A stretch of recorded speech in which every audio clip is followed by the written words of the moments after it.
So hello, what's up? I hope all of you are doing great. Welcome to the revision session of Essay 240. So whenever we are going to study about Essay 240, it talks about what? F for 4, F for fraud. F for 4, F for fraud plus if you see the name of the essay, the number of the essay, if I interchange these two things, it becomes 420. And 420 is always about fraud. So always remember Essay 240 talks about what? It talks about fraud. Now, in case of fraud, what is the auditor's responsibility? So, auditor's responsibility relating to fraud in an audit of financial statement. I hope the name of the essay is clear. Yes, sir. So, first of all, we will discuss about the responsibility of the management. Who do you think should have the responsibility for prevention and detection of fraud? Sir, management and TCWG. So the responsibility for prevention and detection of fraud rests with management and TCWG. You got the point or not? Yes, sir. Now understand how does the fraud happens. So there are two ways in which the fraud can happen. First one is fraudulent financial reporting. Sir, what do you mean by fraudulent financial reporting? So playing with the financial figure. So either you are increasing the earnings, increasing the profits, reducing the cost, increasing the revenue, increasing the asset, reducing the liabilities. So if you are playing with the financial figures intentionally, that is fraudulent financial reporting. Generally, this type of fraud is done by the entity's higher level management. Another type of fraud is misappropriation of assets. Sir, what do you mean by misappropriation of assets? Using the entity's resources illegally. So for example, if there is an article assistant, he is taking printout from the firm's printer. Do you think that is legal? The answer is no, sir. That is also a small type of fraud. So generally the employee level fraud is this, that is called misappropriation of assets. Now let's understand how these frauds happen in detail. That is the techniques of fraudulent financial reporting. And if you have done the question bank, you will know that this technique of fraudulent financial reporting has been asked by ICI in November 20 syllabus. So I would request you just focus here for the next 2 to 3 minutes and all the techniques will be crystal clear to all of you. Sir, how can fraudulent financial reporting happen? So the first technique says manipulation, falsification or alteration. Basically, you are making the changes to the accounting records or supporting document. For example, there is the entity's invoice. In the invoice, it is written 10,000 rupees. Now you are adding two additional zeros and making it 10 lakh. So if you are playing with the invoice and contracts, that is what you are manipulating the supporting documents and accounting records. What is the second way? The second way is misrepresentation. Sir, misrepresentation of the events or transaction. For example, there is a legal case pending against the company and company says that the company will win the case when they are about to lose the case. So they are misrepresenting the events and transaction. The third point says misapplication. Sir, misapplication of what? The accounting policies, the accounting principles which are related to ACPD, something which we study in the definition of misstatement: amount, classification, presentation and disclosure. So for example, let's say there is a long-term sales contract. Now in the sales contract, the services are not yet delivered. Are to Baba, when the services are not delivered, do you think the revenue should be recognized? The answer is no. But if the company is recognizing the revenue, even when the services are not delivered, this is misapplication of accounting principle. So just these three techniques of fraudulent financial reporting you need to remember. First one was manipulation of the accounting record, supporting document. Misapplication, sir, misapplication of the accounting principles. Misrepresentation of the events and transaction. Sir, how can we remember these 3 points easily? The answer is very simple. Who can do the fraudulent financial reporting? Either it can be a man or a miss. Say with me. Either it can be a man or a miss. Men are good in manipulation. Acha, manipulation at the end or manipulation with the people from the beginning? Sir, generally men are good at manipulation from the beginning. Beginning means from the accounting records and supporting documents, because these are the beginning of the financial statements. Got it, sir? What are miss good at? Sir, what are miss good at? Miss are good at misapplication, misrepresentation. Okay, just take it as a fun memory technique to remember the point. Misapplication of, in audit you talk about accounting principles related to ACPD: amount, classification, presentation, disclosure. Misrepresentation means misrepresentation of the events and transaction. Can you remember these 3 points now easily? Yes, sir. Man, miss. Got it, sir. Now let's move to the next type of technique, that is, how can we do fraudulent financial reporting? Tell me one thing. If an employee is doing fraudulent financial reporting, management will catch it. But if the management itself is doing the fraudulent financial reporting, who will catch it? So management are in a position to override the control. Say with me. Management are in a position to override the control. Now, how can they override the control? Quickly understand the points with me. So first of all, they can alter the records and terms which are related to significant or unusual transaction. Understand this point with me. Let's say entity is having a lot of defective goods. Now, because they are having a lot of defective goods, they will have to write off those goods, and writing off those goods will lead to losses for the entity. So what did this listed entity do? It created a related party. All those defective goods were sold to the related party at discount. So rather than stating that these were defective goods, they stated in their records that these were excessive goods. So when they transferred these goods to the related party, they showed the sales, they booked the profits. But don't you think this is also a fraud? The answer is yes. When you are showing the defective goods as excessive goods, this is a fraud. So they are basically altering the records and terms which are related to significant or such type of unusual transaction. So what is the second case? The second case says recording fictitious journal entries which are not genuine, which are fake journal entries. And when are these fictitious journal entries recorded? Sir, at the end of the accounting period. Because at the end of the accounting period, you know what is the actual figure of the sales, what is the actual figure of the purchases. And to play with those figures, you need to record this fictitious journal entry at the end of accounting period. Third point says what? AAA. Sir, what is AAA? Inappropriately adjusting the assumptions of the accounting estimates. Can I say assumptions of accounting estimates are in the hand of management? Yes, sir. So for example, let's say they have created some warranty provisions at the rate of 10% in the previous year. But now the management believes that instead of 10%, warranty provision should be reduced to 5%. Can I say they can adjust the assumption? Yes. By adjusting the assumption, they are adjusting the accounting estimate. So this is also one kind of management override of control. Fourth point says concealing. That means hiding the facts which can affect the financial statement. For example, the legal case that I discussed with you. If management is not disclosing the legal case, they will not have to create any provision. They will not have to create any contingent liability. So again, this is a case of management override of control. And the last point says, two more points, engaging in complex transaction. Sir, why are they engaging in complex transactions? To misrepresent the balance sheet, that is the financial position of the company, and P&L, that is the financial performance of the company. For example, let's say an entity has a machinery. Now they have this machinery and they sold this machinery on a very high profit, then again took this machinery back on lease. Can I say they did this transaction only to inflate their profits for the year? The answer is yes. So again, this type of complex transactions are just done to misrepresent the balance sheet and P&L. And the last point says omitting, advancing or delaying. So basically, not showing in the right accounting period. Either you are not showing, or you are advancing, or you are delaying what? The recognition of events and transaction which actually happened during the accounting period. So for example, you have sold some goods during the year. So if the sales have happened during the year, the agent's commission should also accrue during the year. So if you are delaying it, it is again management override of control. So you don't need to, you can say, take it too much heavy. I hope you have understood all the points. You can easily remember all the points using this technique, altering a significant fact. So what do you mean by altering a significant fact? So first of all, altering the records and documents of significant and unusual transaction. F for fictitious journal entry. When were these fictitious journal entries recorded? At the end of the accounting period. A for AAA, inappropriately adjusting the assumptions of the accounting estimates. C for complex transactions, and C for concealing the events and transaction, and T for events and transactions are not recorded in the correct accounting period. They are omitted, advanced or delayed. Do with me, omitted, advanced or delayed. So this is how you can easily cover all these 6 points. Are these points clear? Yes, sir. So these are the techniques that I just discussed. First of all, the techniques of fraudulent financial reporting. Sir, how to remember this? Men are good at manipulation, misapplication. Third one, misrepresentation. All the 3 points done.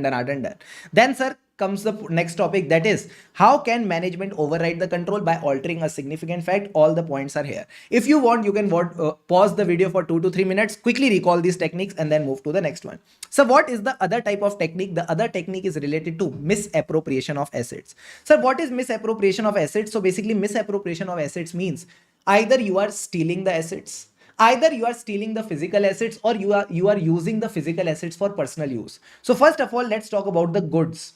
So what can you do with the goods? Either you can steal them, take it at your home, or you can't steal them. They are in the entity's premises, but you are using them for personal use. Easy, sir.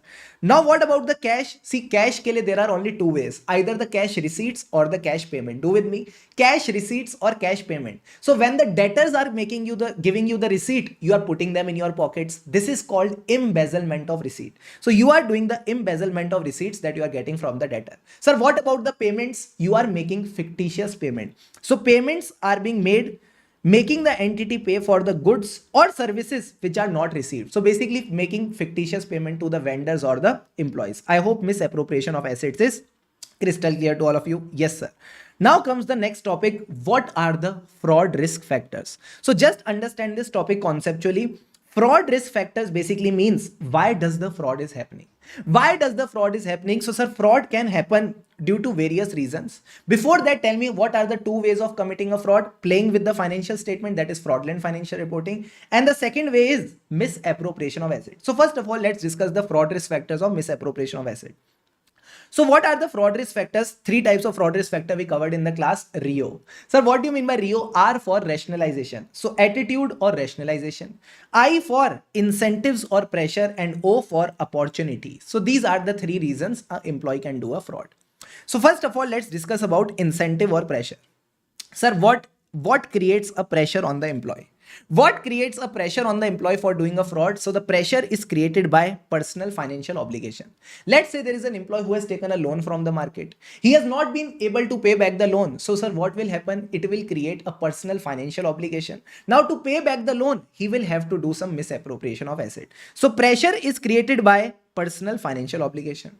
What is incentivizing him? Sir, bad relations, adverse relations between the employee and the employer. Now, what can create a bad relation between an employee and employer? Sir, the basic things. What an employee wants from the entity is money. That is the compensation. So the compensation is less. Oh, what is the next thing after compensation? Employee wants to grow. That is promotion.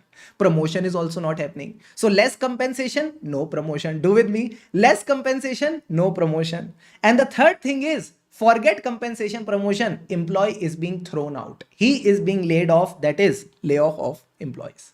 He is being removed from the company, tata bye bye. So these are the three cases that you need to consider which creates an adverse relation between the employee and the entity, and that only incentivizes him to do a fraud. What were the three cases? Compensation is very low, promotion no, and last one was he was being laid off. So these are the points that you need to consider in incentive or pressure.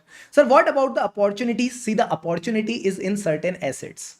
Generally, which asset offers the best opportunity? We are moving on the road. What do you generally find on the road? Sir, money, cash. So first thing is cash in hand can be easily stolen, and it gives you good value. Second thing is inventory. Sir, how can inventory be stolen? If it is small in size, high in value, high in demand. For example, diamond. So if there is an inventory that is small in size, high in value, high in demand, it can be easily stolen. It is a good opportunity.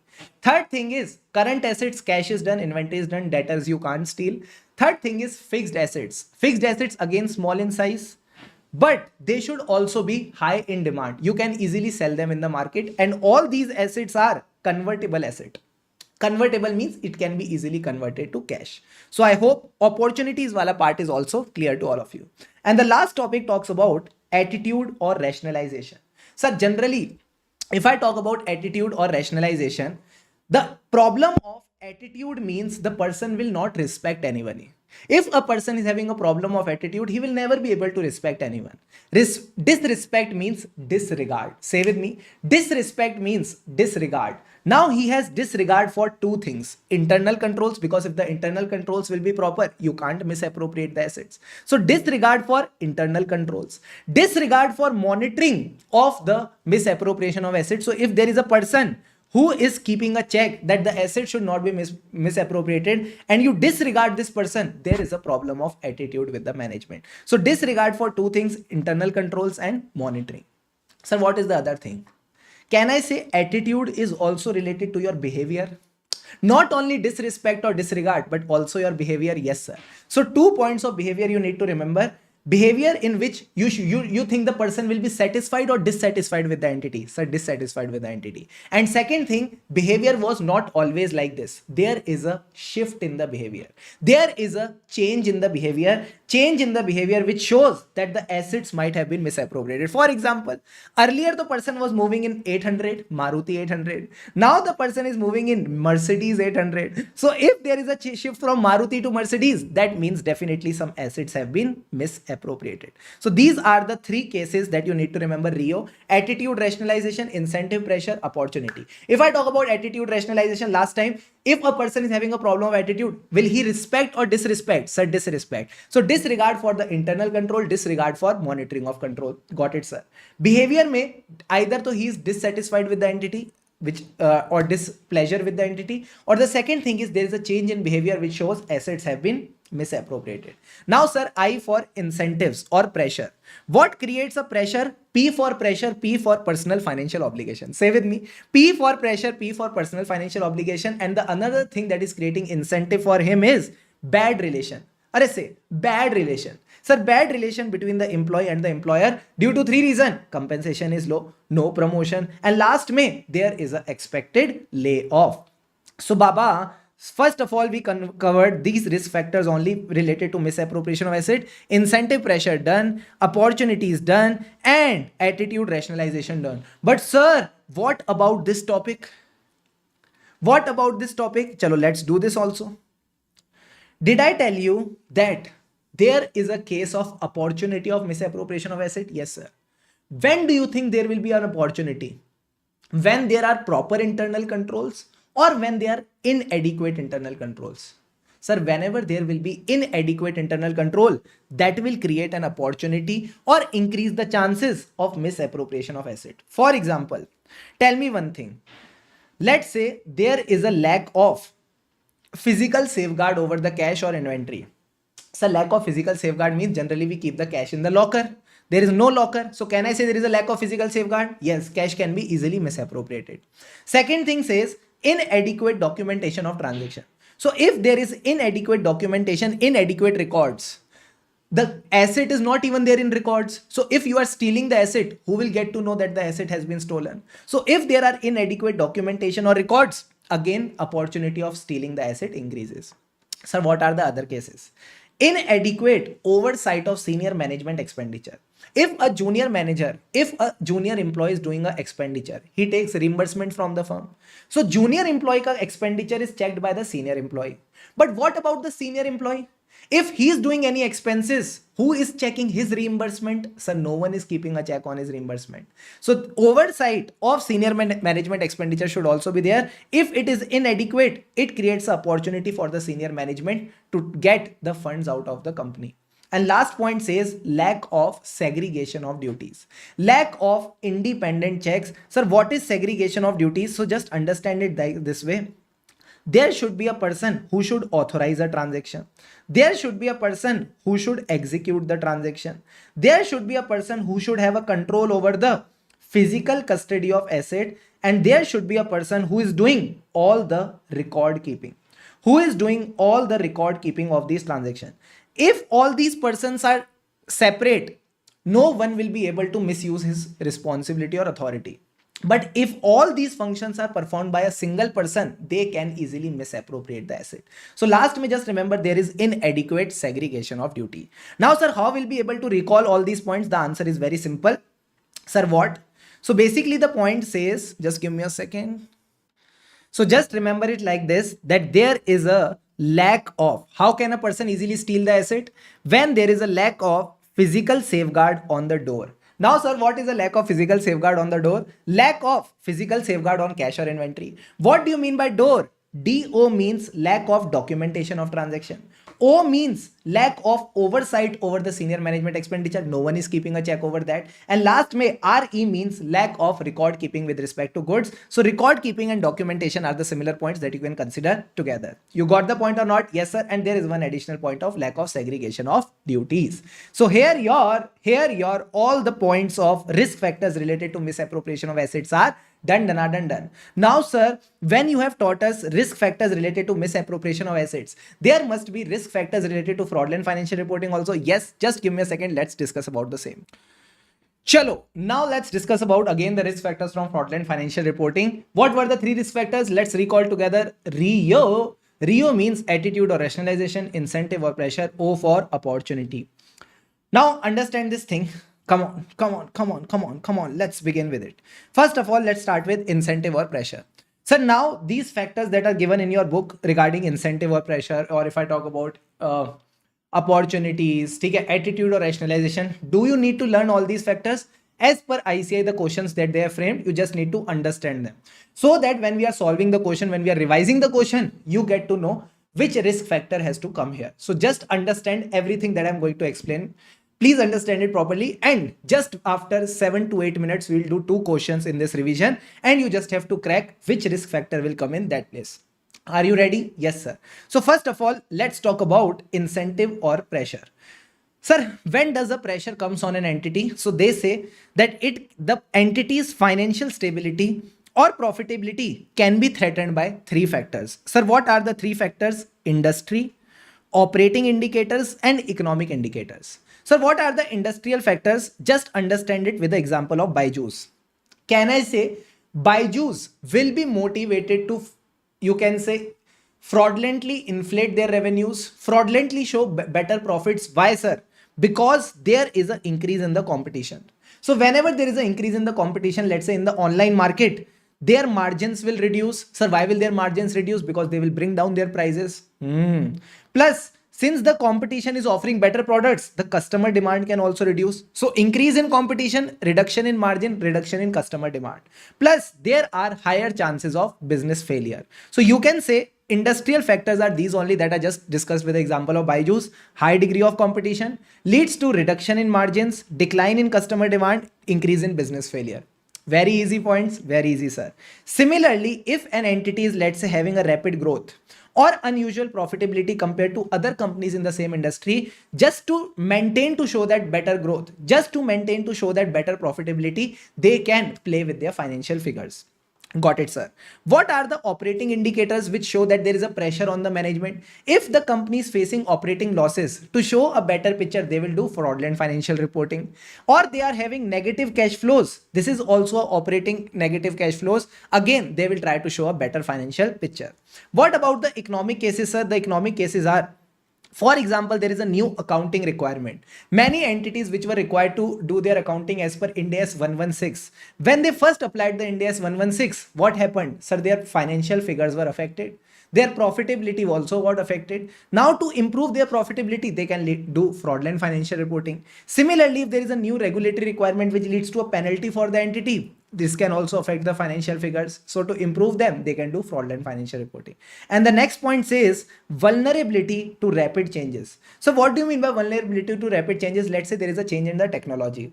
Now, when there is a change in technology, their products have become obsolete. So if there is a product has become obsolete, what they will try to do? They will try to show a better picture of the closing inventory. The closing inventory may be inflated. So this can lead to overstatement of inventory. Similarly, if there is a change in the interest rate, increase in the interest rate means the fair value of the assets will reduce. Simple na? Interest rates are increasing, the present value or the fair value will reduce. So just remember or understand these 3 factors: industrial, operating, and economic indicators. Sir, what about the next point? It says pressure to meet third parties' expectations or requirement.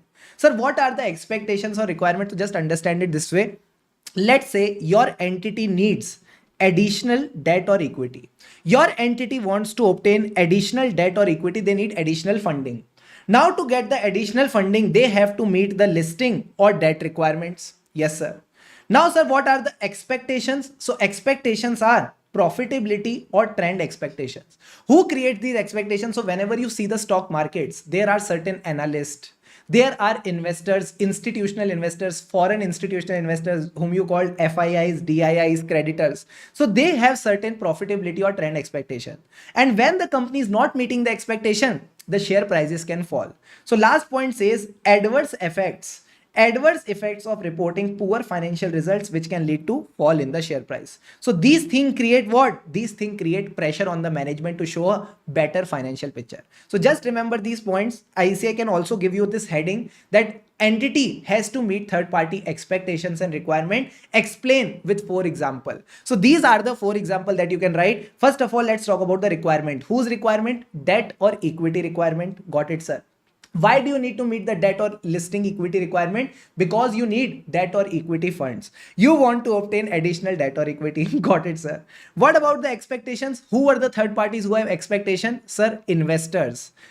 अच्छा, normal investor or institutional investors? Institutional investors. That is FIIs, DIIs, analysts. So profitability or trend level expectation. And if you don't fulfill them, you show poor results. It can have adverse effects. Got it? Got it, sir. Now let's move to the next part, which talks about personal finance of management and TCWG is threatened by the entity's financial performance. Now, sir, what is this thing? What is this thing? Entity's financial performance is creating a threat on the personal finance of management and TCWG. That means, can I say the management and TCWG ka personal finance is linked to entity's financial performance? The answer is yes. Now, sir, how can the management and TCWG ka personal finance be linked to entity ka financial performance? Just understand with some example.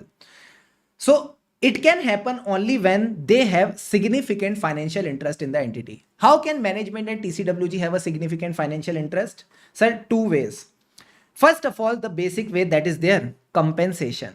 Their compensation is dependent or contingent upon the financial results of the entity. For example, bonus is related to the profits of the entity.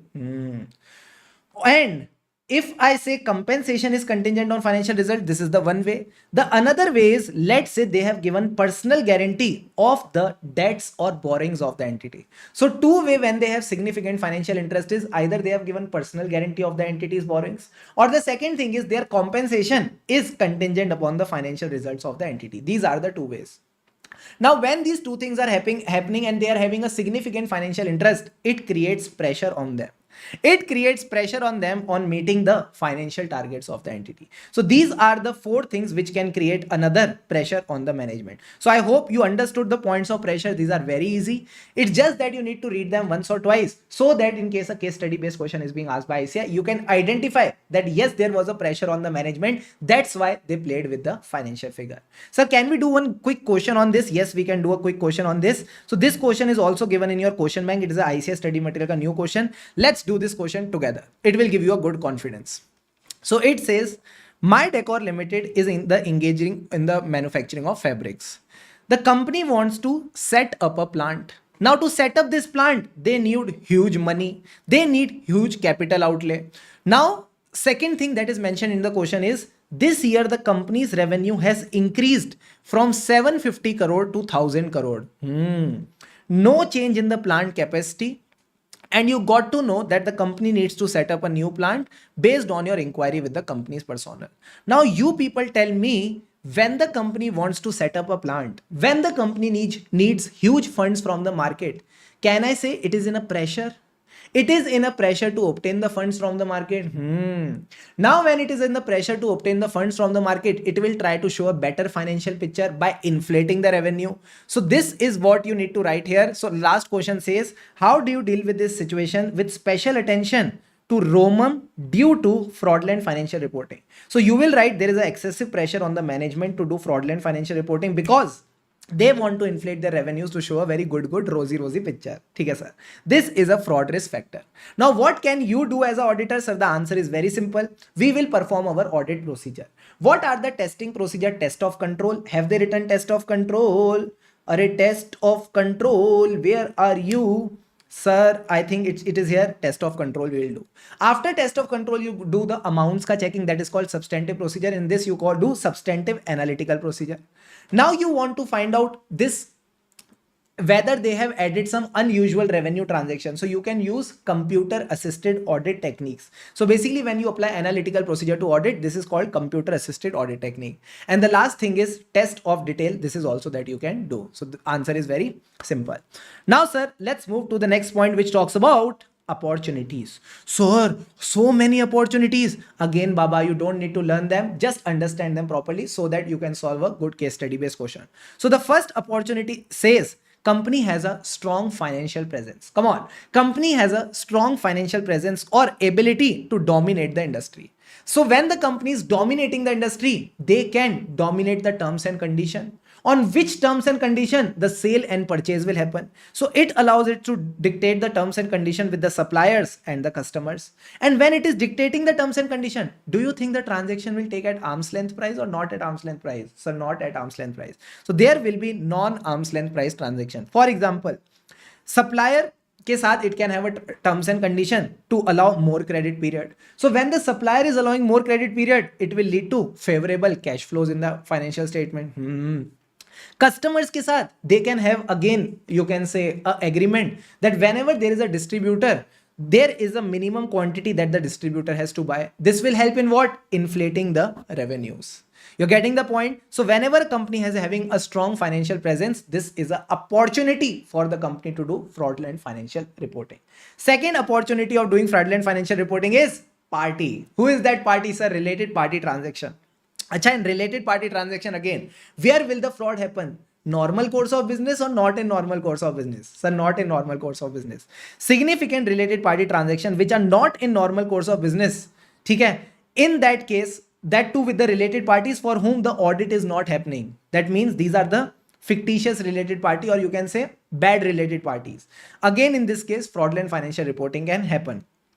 Second thing is use of business intermediaries where there is no business justification. There is no logic of having such intermediaries. For example, there is an entity, your entity. It is doing some fictitious sales to the business intermediary and then purchasing back the same thing from the business intermediary. So can I say towards the end of the year, it will try to do fictitious sales. So again, this is an opportunity to do fraudulent financial reporting. Is there any logic of this transaction? No, sir, there is no business justification. And the last point says significant, unusual or complex transactions close to the end of accounting period. This is somewhat a similar point where there is no substance over form, where there is no logic of doing these transactions. Now comes the international part. International part means you are having your operations located in international borders outside India. Now these entities are operating at the places where there is a different business environment or a different culture. So example के लिए you can say countries where there are weak corporate laws. So when there are weak corporate laws, they are not required to file their financial statements. There are not much penalties on those companies for not preparing the financial statement properly. So when you are doing the transactions with these entities, again you may be trying to prepare fraudulent financial statement. And the next point says bank account or subsidiaries are there in tax havens. Again, there is no business justification. So why will I have my entities in tax havens? Why will I have my bank account in tax haven? Just to evade the taxes. Just to evade the taxes. So again, it can lead to fraudulent financial reporting. And last point says organization structure. Organization structure in which you are not able to understand who has the controlling interest. So when you are not able to understand who has the controlling interest, sir, related party transaction will not be shown properly. Similarly, if there is a complex organization structure is also related to controlling interest only. You don't know who has the authority, who has the responsibility. And next point says, just because of these things, there can be high turnover of the senior management, high turnover of legal counsel or TCWG. So if senior management, TCWG and legal counsel are leaving the entity, that means something fishy is going on in the entity. That also shows that there is an opportunity for fraudulent financial reporting. So how is there an opportunity when senior management is going? Arey Baba, when there is no senior management, there is no TCWG to look at you that whether you are preparing the financial statement properly or not, there is an opportunity of preparing fraudulent financial statement. You got the point or not? Yes, sir. And next point says opportunity is there because of deficient internal control. This is something that we discussed in misappropriation of assets also. Whenever the internal controls are deficient, not operating properly, this gives you an opportunity to prepare fraudulent financial statement. So examples are inadequate monitoring of control, That means, let's say there is no proper internal audit team. If the controls are not proper, fraudulent financial statements can be prepared. Or there are high turnover rates. High turnover rates means many people are leaving the entity because of lack of proper control. And last point says the accounting or information systems are not effective. So if the accounting systems are not effective, there is no authorization, then you can easily make changes to the accounts and no one will be able to track it. So all these points are of opportunities of doing fraudulent financial reporting. Again, my request will be to just read through them to be able to solve a good case study based question. Got it? Got it, sir. Now comes the last point of fraudulent financial reporting risk factors, that is attitude or rationalization. Now, sir, what about attitude or rationalization? Just understand the points properly. First point says management has an attitude in which it has a lot of interest in maintaining or increasing the stock price or earning. So if management is too much associated with the stock price or earning, it will definitely try to inflate both of them. So if there is an excessive interest by the management to maintain or increase the stock price or earning, you can say the attitude problem is there. Second thing is, not only the management is excited on its own, it is making others excited also. So making others excited also by committing to the analyst, creditors or third parties that the management will achieve aggressive or unrealistic target. So if the management is committing to the people that we will get this share price, our share price will double in 2 years, this again shows there is an attitude problem. Now, sir, another attitude problem is they are using bad means. They are using inappropriate means. Inappropriate means, that means they are reducing the reporting earnings. Sir, why will the company try to show less earnings to pay less tax? So if they are using these inappropriate means, there is a attitude problem. And then, sir, next point says, how do you get to know that the management's attitude is not proper? There is a known history. There is a known history of contravention or violation of the securities and other laws. This also shows attitude problem of the management. And last point says, if the management is less motivated, low on morale, lack of motivation, then also, sir, they can do fraudulent financial reporting. So these are the basic points of attitude that you can consider. You can consider them in a flow. Why is there an excessive interest by the management to increase? So basically the management is excited to increase or maintain the stock price or earning. Not only excited itself, but also committing to others, committing that we will do a proper performance, we will achieve aggressive or unrealistic target. How is the management achieving those targets? Using inappropriate means. So inappropriate means can be reducing the earnings to reduce the tax. Sir, how do we know that they are like this? Simple. They have a known history. Everyone knows about them. Known history of violating the securities or other laws. And when they get caught, obviously their morale reduces. So low morale of senior management. So using this fun linking, you can easily understand what are the points of attitude. Now, sir, not only attitude, there is one more point that is given under attitude in your book, that is examples of bad relationship between the management and auditor. How do we know that there is a bad relation between the management and auditor? So the first thing says dominating management behavior. Dominating management behavior when they are dealing with the auditor. So they always try to influence the scope of work. Scope of work means you can check this, you cannot check that. Selection or continuance of auditor, they are always participating in who should be the auditor. So when the management is dominating so much, it can lead to a bad relation between management and auditor. Second point says unreasonable demands on the auditor. Unreasonable demand means today we are providing the evidence and then we are asking the auditor to complete the audit within 1 week. Arey Baba, you need to give them proper time. You can't expect the things to happen in the way you want. So if you are putting some unreasonable demand on the auditor, it also leads to bad relationship.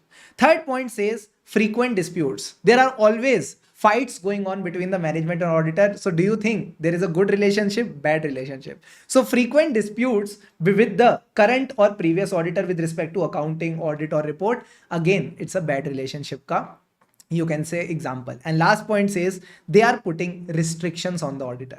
Restrictions, that means limiting the access to the people, information or TCWG. So just remember, when there will be a bad relation between management and auditor, when the management is duffer. So duffer means dominating management behavior. Then what do you mean by U? U means unreasonable demand on the auditor. F means frequent disputes between the management and auditor, and RE means restrictions on the auditor. Got the point or not? Yes, sir. So now you can go through your book, all the points of fraud risk factor of fraudulent financial reporting are done. Now we are going to begin with the topics which are very, very important from exam point of view. Quickly take a deep breath and breathe out. One more deep breath in and breathe out. Just relax. So in case of attitude, just read through these points also because there is a case study on these points. So the first point says that communication, implementation, support or enforcement of entities, values or ethical standard by the management of inappropriate values or ethical standards. So what is this point? So basically every management in TCWG, they have a responsibility that there should be ethics in the organization. But if they are transferring inappropriate values or inappropriate ethical standard, they are asking the people to do fraudulent financial reporting and all, this shows an attitude problem. Or non-financial management is participating in selection of accounting policy. Sir, what is a non-financial management? Let's say the CEO of the entity, the sales department, the purchase officer. If these people are participating in the financial statements ka preparation of process, that is, they are participating in selection of accounting policy or accounting estimate, this means there is also again a attitude issue. Next point. Someone has communicated significant deficiencies in the internal control to the management and management is ignoring it. Management is like, no, we will not take care of it. So if management is failing to remedy or improve the internal controls when someone has communicated significant deficiency, this is also a attitude issue. Next point says there is no distinction between personal and business transaction. The personal transactions are charged to P&L account, attitude issue. Next says dispute between the shareholders in a closely held entity, that is a private company. So if in a private company all the shareholders are having dispute among them, that means there is a problem of control, again an attitude issue. And last point is whenever they are doing inappropriate accounting or making some misstatements and they are not rectifying the misstatements saying they are immaterial, again this is a attitude ka issue. So let's do one question on this. So yeah, we can do this question number 2. CA Ridhima, please do this question with me properly. Chalo. Ridhima is an internal auditor. She has pointed out certain deficiencies in the internal control of the company in her reports. Sir, what are the deficiencies? The trade receivable, that is the debtors, are not reconciled at stipulated interval. Sir, not reconciled means, let's say there are debtors as per the financial statements and debtors as per the confirmation. So when you are not reconciling them, sir, what can happen? It can lead to bad debts. Got it, sir. Customers are provided a credit limit based on their track record. No review of customer credit limit is done at required interval. So when the credit limits are not reviewed, what can happen? Sir, the customer may not be able to pay their dues on time and the company's funds will be tied up with the debtors. As a statutory auditor of the company, you find no action has been taken by the company on the said deficiencies. So this is something that we just discussed, that whenever management is not taking any action on the deficiencies in internal control communicated to it, this is a problem of attitude. Got it, sir. Now let's move to the next topic. Just give me a second. Yes, sir. So first of all, what is the responsibility of the auditor? Because till now we have not studied the auditor responsibility. We just have studied what are the techniques of fraud, fraudulent financial reporting, misappropriation of asset. Then what are the fraud risk factor? Why does the fraud happen? RIO. RIO means attitude rationalization, incentive pressure or opportunity. Now we are going to study what the auditor has to do. So the responsibility of auditor as always is always reasonable assurance that the financial statement as a whole are free from material misstatement, whether due to fraud or error. Now, sir, when we studied inherent limitations of auditing, the fourth factor was other matters. And in other matters, we studied that in case of fraud, the inherent limitations are high. Which fraud? Senior management, and which involves collusion. So with reasonable assurance, you will link the point of inherent limitation of auditing, that the risk of material misstatement, that the risk that material misstatement may not be detected will always stay even though audit is performed as per the essays. Now, which misstatement will not be detected? So always remember that the risk of non-detection of material misstatement in case of fraud is more than error. Sir, why in case of fraud the risk of non-detection is high? Because fraud involves a sophisticated and carefully organized schemes which are designed to hide it and conceal it. And even in fraud, which fraud the chances of non-detection are higher? Management fraud. Because employee fraud, management will detect. But who will catch the management? It is tough to crack. So management fraud is more than employee fraud because management is in a position to manipulate the accounting records. Got it, sir. So, sir, what can we do as a auditor? Baba, stay alert. Exercise professional skepticism. So that is the auditor's duty. Maintain professional skepticism. Always consider that there is a potential for management override of control. So what should we do? We should know that our audit procedures, which are effective in detecting the error, may not be effective in detecting the fraud. So, sir, which audit procedure that we need to do? That is what we are going to study now. What is the auditor's response to fraud risk? So, the game is very simple. There are two types of risk: assertion level, financial statement level. Say with me: assertion level, financial statement level. Financial statement level means it is affecting financial statement as a whole. That means many assertion. Sir, when it can be a financial statement level fraud? When the senior management is involved. They are inflating the revenues. They are inflating the inventories. That means more than one assertion is getting affected. So, sir, how will we as an auditor respond in this case? Sir, we have to focus on three areas. What are the three areas? The first thing is accounting policies. You need to focus on the selection and application of the accounting policies, because they may try to inflate the revenues by doing early recognition of the sale. So focus on accounting policy. Then when you are performing your procedure, incorporate unpredictability. Sir, unpredictability means not only check the material items, but also check the items below materiality.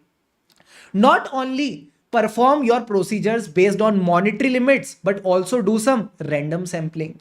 So unpredictability should be there in the nature, timing, and extent of audit procedure. For example, you can do surprise checks or random sampling. And the third point says the person that you are assigning for the audit, he should be very competent, capable, experienced person. That means the personnel that you assign, and you should be properly supervising. So these are the three things that you need to consider: accounting policy, unpredictability, and there should be a proper person. Got it? Got it, sir. What is the next thing that we need to consider? Fraud at assertion level. Assertion level means it is restricted to a particular item of financial statement. Let's say management has just done a fraud in inventories. Revenues are proper, purchases are proper. The problem is just there in inventory. So if there is a fraud in inventory, and let's say not only inventory, but the valuation of inventory. So if it is restricted to the valuation of inventory, it is a assertion level fraud. So whenever there is a assertion level fraud, the nature, timing, and extent of further audit procedure should be responsive to the risk of material misstatement due to fraud. For example, let's take management is inflating the revenue. So whenever is management is inflating the revenue, which assertion is getting affected? Sir, the answer is very simple. The assertions of revenue are O, C, A, C, C. O for occurrence, C for completeness, A for accuracy. So let's say they are playing with the accuracy of the revenue. So what I can do, sir, I can perform some additional procedure. How? Or you can say not only accuracy, occurrence can also be something that you can check here. Occurrence means whether the revenue has actually occurred during the year or not, whether it is inflated. So what you can do is take external confirmation. Ask the customer whether the actual sales have taken place or not. Whether the actual sales have taken place or not, and if yes, at what amount. So take external confirmation so that you can get the details of the agreement, that is the sales agreement. These examples are given in your study material only. Second thing, you can do inquiry with the non-financial person. Who can be the non-financial person in case of sales? Sir, the sales ka person, marketing ka person, you can do the talking with them.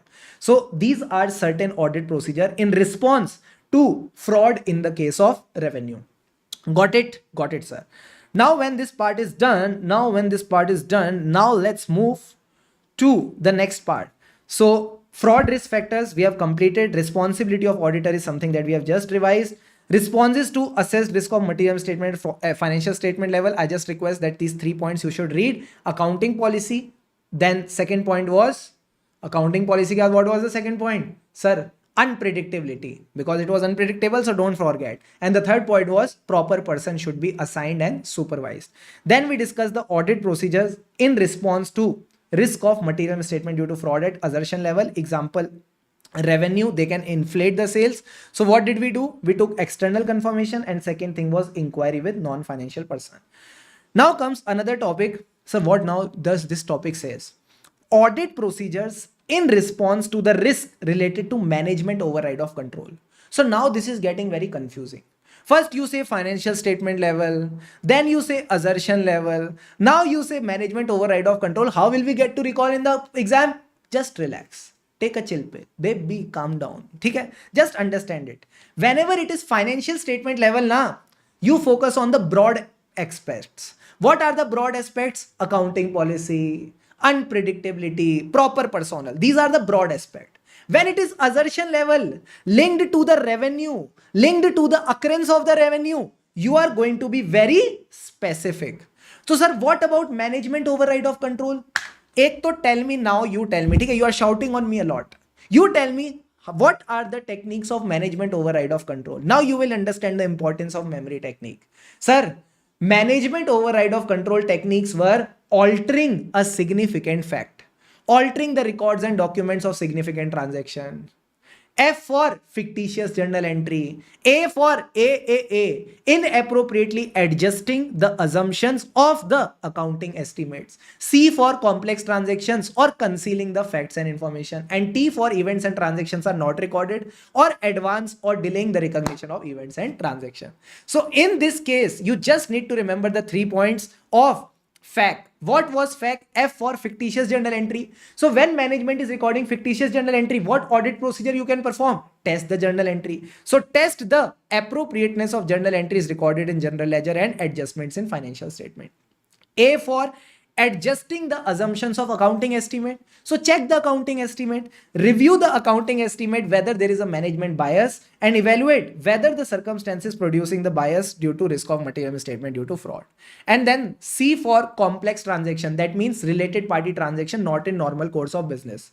So whenever you see any significant transaction outside normal course of business, that means not at arm's length price. For examples, goods have been sold free of cost. What will you ask the management? Their business rationale, their logic behind such transactions. So this is what you need to do as an auditor. You will ask the business rationale. So these are the 3 audit procedure in response to management override of control. Fictitious journal entry के लिए JE testing, accounting estimate के लिए accounting estimates testing, and last point was complex transaction, that is outside normal course of business. You check the business rationale of the entity.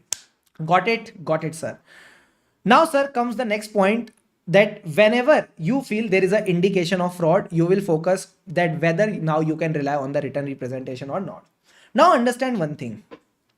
If the auditor is unable to complete the engagement, sir, why is the auditor unable to complete the engagement?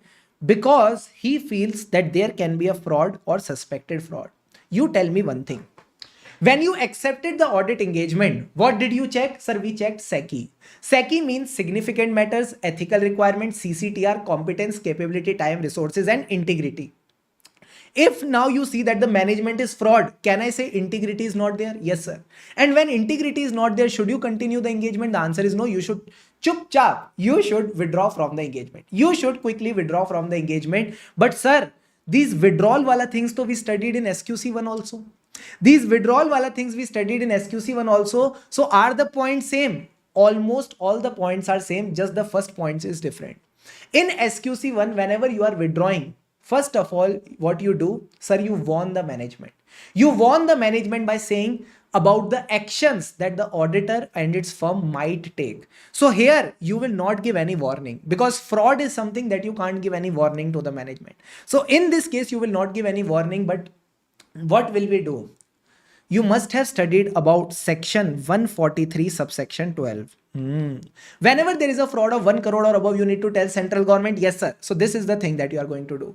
So consider your professional and legal responsibility to report to the persons who made your appointment and regulatory authority. So regulatory authority means you need to report to the central government if the fraud is 1 crore or above. Sir, the people who made the appointment means that in your audit report, you will mention about the fraud in CARO 2020. Clause 11, para 3, CARO 2020, you talk about the fraud. So considering the professional legal responsibility, report to the people who made your appointment and regulatory authority. Then all the points are same as SQC1, that consider the possibility of withdrawal. If withdrawing, discuss with the management TCWG withdrawal and reason of withdrawal. Plus, whenever you are withdrawing, you need to inform ROC in 30 days, ADT3, I got free. So professional and legal responsibility to report to the people who made your appointment and regulatory authority the withdrawal and reasons for withdrawal. So other points are same as SQC1, only the first point changes. Now, sir, inquiring about management assessment of fraud risk, you just need to ask them whether they did the assessment of fraud risk. If yes, ask about the process of fraud risk assessment. Sir, do we need to take some written representation? Yes, just read through these 4 points. First of all, management is responsible of designing, implementing, and maintaining internal control to prevent and detect the fraud. And even after this internal control, if any fraud has happened, they have disclosed that to the auditor. Disclose to auditor management risk assessment and knowledge of fraud. Sir, which fraud? Which involved the management and the people associated with the internal control. So knowledge of fraud affecting the entity involving the management or the employees who are related to the internal control, or any fraud that can have a material effect on financial statement. And the last point says knowledge of fraud that has been told by some third parties. Sir, who are these third parties? These are the anadis. Anadis means employees, analyst के बाद regulators and others. So employees and anadis. Anadis means analyst, regulators and others. Now comes the last topic of SA 240. You can have a smile on your face. It says what? Presumptions of fraud risk in revenue recognition. Sir, what is the presumption of fraud risk in revenue recognition? So the basic thing says that audit is always based on a presumption that there is a risk of fraud in revenue recognition. But now you need to consider the types of revenue where the fraud risk is present. Okay, sir. So just understand there can be two cases. First case says that the fraud risk can be ignored. In a revenue transaction, the fraud risk can be ignored. That means it can be rebutted. That means there is no risk of material misstatement due to fraud.